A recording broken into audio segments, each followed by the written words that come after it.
Stay free. See it first on Rumble.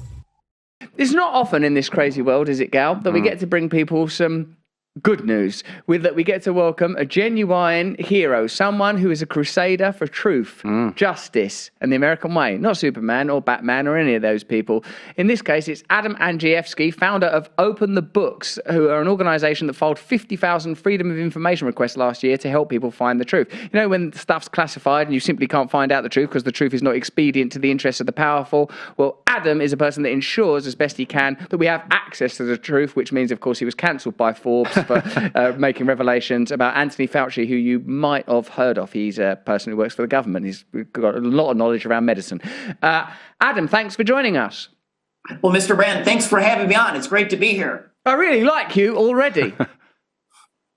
I don't get to meet very many Hollywood stars. You know, I'm from the Midwest. I'm from Illinois. It's the Super Bowl of corruption. So we meet a lot of corrupt politicians. We do our best to hold them accountable to hard facts, but it is great to be on your program here today.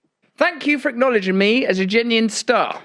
Now, Fauci was the highest paid government employee in 2019, so well done, Fauci family. We are of the understanding that his daughter used to work at Twitter. We're waiting for confirmation of that. Elon Musk, suggested that Fauci, because you know who Musk is, it's never another Musk, is it?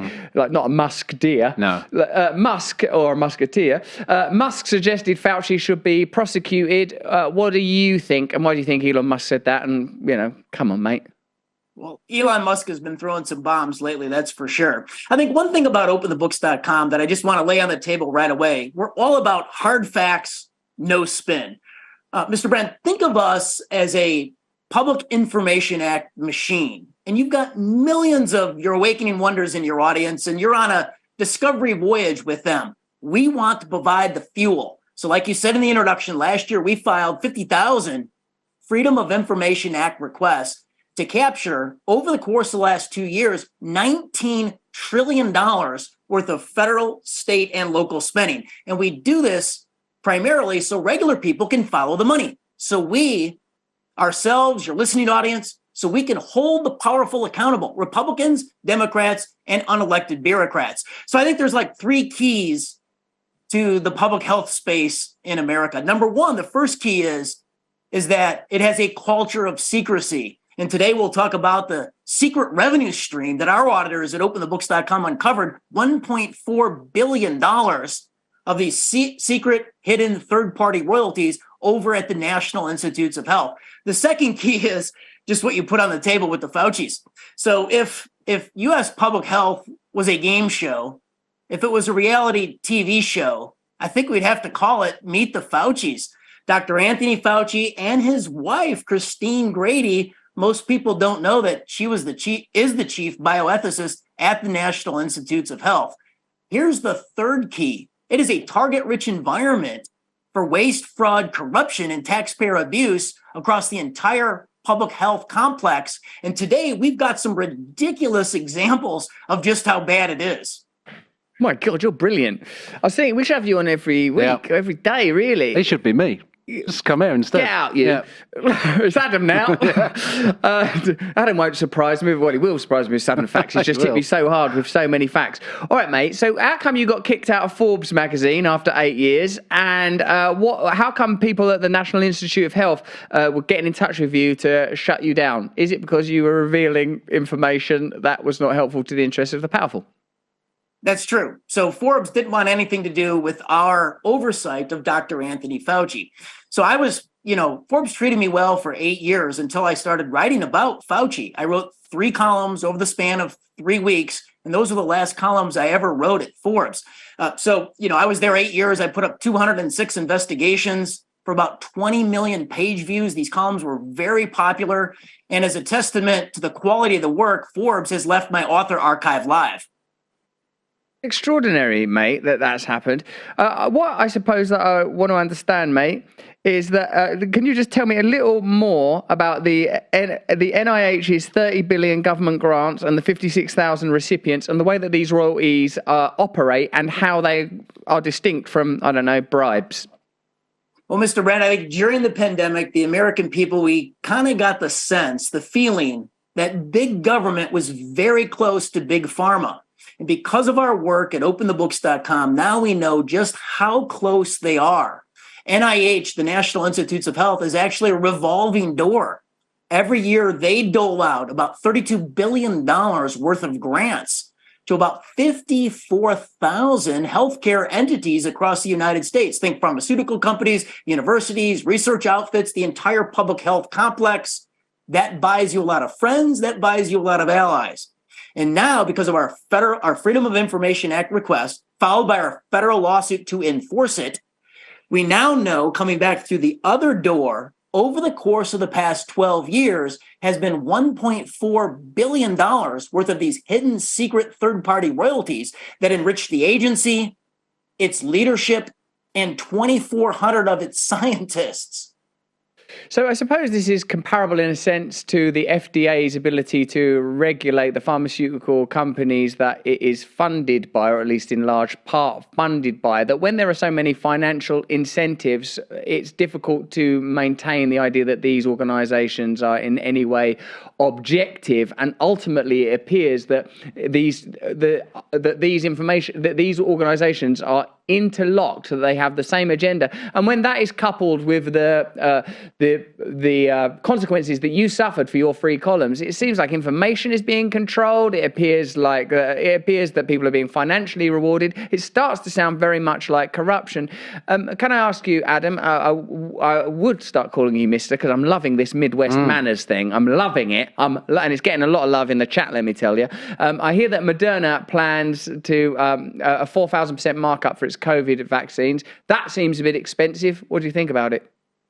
So Moderna is actually suing the National Institutes of Health. The National Institutes of Health, I guess, is suing Moderna because Moderna left 3 NIH scientists off of its patent application. So this is a big dispute between the healthcare agency and Moderna. I read the 2021 annual report at NIH, and they profited big time through the license to Pfizer for the COVID vaccine.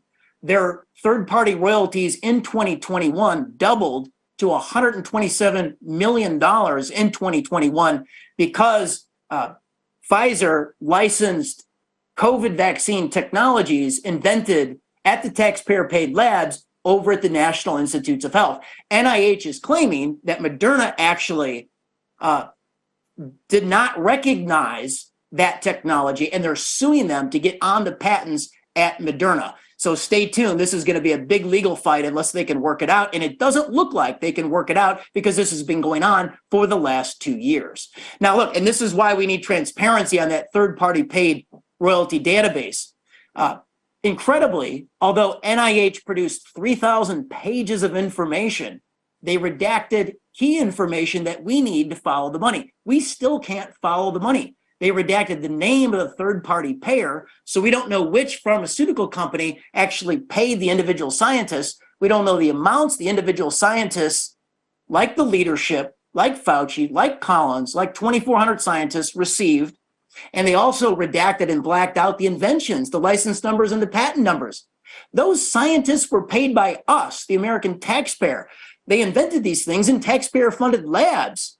And NIH is redacting this. Yeah, I mean, it's redacted so much that if we didn't employ forensic data scientists, these disclosures would have been absolutely worthless. I dislike the paternalism inherent in these behaviours. Gareth, what do you think? Well, I was going to say, Fauci's denied so far, hasn't he, about these royalties? And I guess the reason that he's been able to deny them so far in Congress to other congressmen, other politicians, is because of these redactions. And it's incredible, isn't it, that these can still take place when we know now that there's a relationship where people like Anthony Fauci are getting paid money from pharmaceutical companies, and we are not being given the data on that. How does that happen in a world where questions can be asked in Congress, and yet these documents can still be redacted in the ways that they are?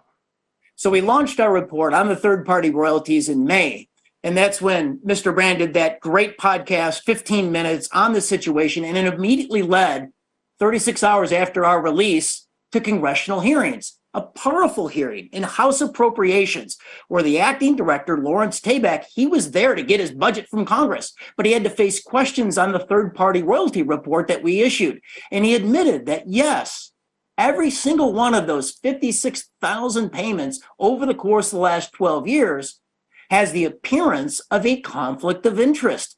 And that's actually our position. Mr. Brand, you can doubt if I say something, but when the government official says it, it's got to be the truth. And so that's why Congress, in the hearings with Fauci, with U.S. Senator Rand Paul, he is saying that Congress wants to make sure that we get an unredacted database. And in 2005, the Associated Press got an unredacted database that was 17 years ago, and they found that Fauci had burned down all the firewalls. He had received $45,000 worth of royalties for an AIDS therapeutic that he had invented. As the director of the agency, he had invested another $36 million of taxpayer money to enhance his invention. And once this was exposed, he said he would donate his royalties to charity. His deputy director, Clifford Lane, said he wouldn't donate his $45,000 of royalties to charity. He was going to keep it. So look, that's just one instance, one example of the last time when we were able to follow the money. We can't follow the money now, and we need congressional action. Senor Andrzejewski, I could see why they have to tightly control the narrative when so much of the information that's revealed through your intrepid research and tenacity is so detrimental to the version of reality that they would have us believe. When I think of the way that Fauci has been celebrated, lauded, presented as a countercultural figure almost, as a truth teller, as a legitimate scientist and doctor, that is deeply at odds with many of these revelations. I wonder if you can take a little deeper, Monsieur Andrzejewski, into the nature of these COVID aid programs, the 3.6 billion COVID stimulant payments, and where some of those payments ended up. So the COVID aid bills that passed through Congress very quickly, they had the law of unintended consequences. Mr. Brand, they were basically a license to steal from the American taxpayer. It is the largest public fraud in the history of the country on what was stolen from our unemployment insurance. When Fauci and the politicians locked down the economy, it threw 40 million people out of a job at the peak of the pandemic. Obviously, these people had real needs. Congress authorized $800 billion worth of unemployment aid. And now we know up to half of it, $400 billion, was stolen by criminals, con artists, and crime syndicates from around the world. Mr. Brand, it is an open question as to whether the Chinese military and Russian military hackers stole enough of our unemployment aid that was supposed to help people who had real needs, obviously. The Chinese military budget is $200 billion. The Russian military budget is $80 billion. It is an open question as to whether those countries stole enough of our unemployment insurance to cover a full year of their military budgets. Mr. Andrzejewski, with US debt as high as it currently is, why are US taxpayer dollars being wasted on packages such as those as you have outlined and a ludicrous project to blow lizards off of trees? Is that real, or is this something I've dreamt? No, I mean, Harvard University, they don't need taxpayer help. They have a $40 billion endowment. They got $75,000 for a project to go find 100 lizards and by leaf blowers and literally blow them off the trees to see how they reacted during hurricane winds. If that project had merit, Harvard could have funded it themselves. They need to lighten the load on the American taxpayer. Over the course of the last couple of years, here are just some examples of what we found worth of taxpayer abuse. We found that NASA received a $1 million grant to prepare the nation's religions for the discovery of extraterrestrial life. We found that Cornell University, Ivy League university, they received a $1 million grant on a study where it hurts the most to be stung by a bee. And my favorite study comes out of Health and Human Services. They gave $1.4 million to California prostitutes for sex education, and they could probably teach the class. Mr. Adam Andrzejewski, sir, you claim to be from openthebooks.com, and yet I challenge you to open a book at random from behind you and read a passage purely at chance to see what it says. Will you do it, Mr. Adam Andrzejewski? Aha. So this book, you asked about the national debt. This book was written by the legendary U.S. Senator from Oklahoma, Dr. Tom Coburn. It's called The Debt Bomb. And Coburn, after he left the U.S. Senate, he term limited himself. He was the honorary chairman of our organization at openthebooks.com. So we'll open it, we'll read a sentence. It goes to military health care, $115 billion, I guess. And the last area of the budget Washington politicians want to reform is veterans health care. And Coburn basically probably made the argument that, like everything else, needs reform as well. Mr. Andrzejewski, something must be done. All of you should find out more at openthebooks.com about Adam Andrzejewski's fantastic work and endless endeavors to expose the truth to us and to expose those who would conceal the truth to true justice. Thank you so much. I hope we'll see you again soon. It's such a joy to speak with you. Thank you, Mr. Brand. Stay free. See it first on Rumble.